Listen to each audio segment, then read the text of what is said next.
Општинската изборна комисија Штип го доби доверливиот и недоверлив материјал за гласањето во вториот круг на локалните избори за избор на градоначалник на општина Штип.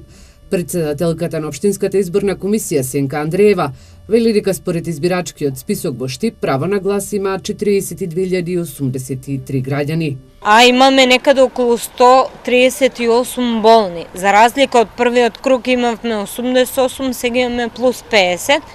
Така да со болните почнуваме од утре, почнувајќи од 8 часот па надалje. Сите избирачки одбори кои имаат дојавено луѓе дека имаат болни во својот состав, значи ќе одат, ќе гласаат според протоколот и правилникот на Државна изборна комисија. Утре гласа и затворот, значи КПД. Сето тоа ќе биде како што беше првиот круг, ќе биде и сега. Андреева порача дека очекува штипјани да гласаат во фер и демократска атмосфера.